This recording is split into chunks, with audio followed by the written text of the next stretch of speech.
Holy smokes, it has been an absolutely insane 24 hours. And you know what? Humanity might have just changed forever. President Trump just met with Putin in Alaska. Zelenskyy is flying to D.C. on Monday. The media is exploding. The left is losing their minds. And honestly, depending on who you ask, President Trump either brokered a global peace deal and he's about to get a Nobel Peace Prize, or he just got steamrolled by a dictator. And also, there's one other thing that really surprised me, but we are absolutely going to get into all of it. So without further ado, welcome back to the Adam C. Moreno Show. I hope it finds you well. Please consider liking and subscribing. Now, let's jump right in.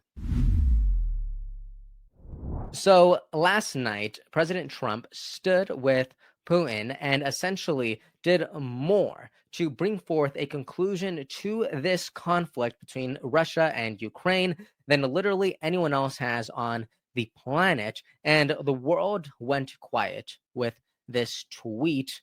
But you know what? Before I get into that, I want to talk about the moment that silenced everyone. And it was when Putin on this stage next to President Trump said that if Trump were president in 2022, there would have been no war. This was insane. This 1-minute clip went mega viral, literally everywhere. Check it out. I'd like to remind you that in 2022, during the last contact with the previous administration, I tried to convince my previous American colleague that the situation should not be brought to the point of no return when it would come to hostilities. And I said it quite directly back then that it's a big mistake. Today, when President Trump is saying that if he was the president back then, there will be no war. And I'm quite sure that it would indeed be so. I can confirm that. I think that overall, me and President Trump have built a very good, business-like and trustworthy contact. And I have every reason to believe that moving down this path, we can come, and the sooner the better, to the end of the conflict in Ukraine. Thank you. My goodness, literal chills. And you know what? Towards the end, President Trump also said this, that he would be working hard to actually bring this peace deal. Check it out. Just to put it very quickly, I'm going to start making a few phone calls and tell them what happened. But we had an extremely productive meeting and many points were agreed to. There are just a very few that are left. Some are not that significant. One is probably the most significant, but we have a very good chance of getting there. We didn't get there, but we have a very good chance of getting there. You have it. President Trump saying that he would be hard at work, making phone calls left and right.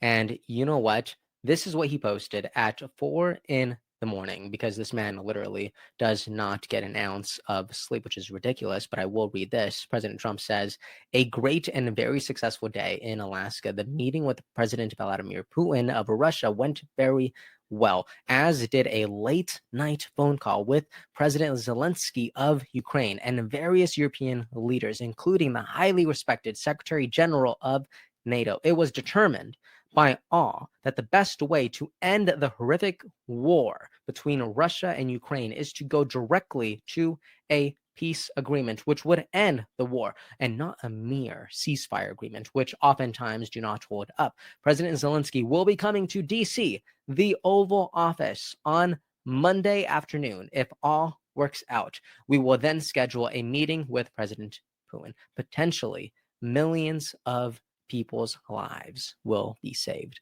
Thank you for your attention to this matter. Could I just say, I love when President Trump ends his tweets saying, thank you for your attention to this matter. I feel like it's just one of the most amazing things ever. And you know what? This alone should warrant immense gratitude. But this is not all right, because check this out. Also, I did see this from JD Vance. He just reposted. I also love whenever he does this. It's like he's just standing side by side. I think it's great. But check this out. President Zelenskyy did have this to say. You can go ahead and read all this if you want to pause, but I'm just going to go ahead and read the highlighted portion.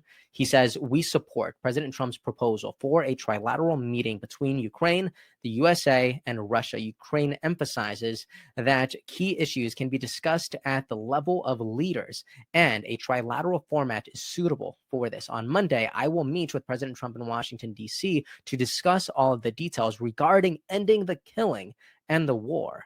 I am grateful for the invitation. My goodness. Wow. Zelenskyy publicly backing Trump's proposal and confirming that he is meeting them both at the White House. What is going on? Wait, what's going on? Did you hear that? I thought President Trump was supposed to be a threat to democracy. All right, that's what the left were saying. That's what Hillary talked about nonstop. That's what Kamala was saying on CNN, but almost nowhere else. Like, well, why is he doing this? What in the diplomacy is this? Oh, wait, it's because that is all nonsense, just designed to make you just live in a state of constant fear. But no, this is President Trump chasing peace. All right. But you know what? There is, it's more than just hollow words from a hollow party. I'm talking about the words, he is a threat to democracy, because you know what? Look at this nonsense. All right. I love this post by Gunther Eagleman. He says, what kind of person would be upset at Trump negotiating a peace deal to stop a war? Right? Just great. Right? Like who in their right mind would think that it is a bad idea to try to negotiate some sort of peace to conclude a massive war? How is that a bad idea?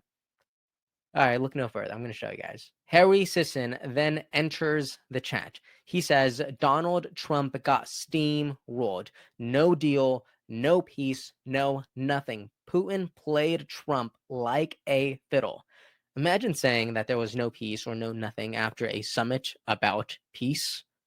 Make it make sense. But honestly, the left is losing it right now. They honestly don't know how to react to this. We even have people like Kranzenstein, Brian Kranzenstein, or whatever his brother's name is, saying, breaking, Arnold Schwarzenegger just said, Mr. President Trump, you stood there like a little wet noodle, like a fanboy.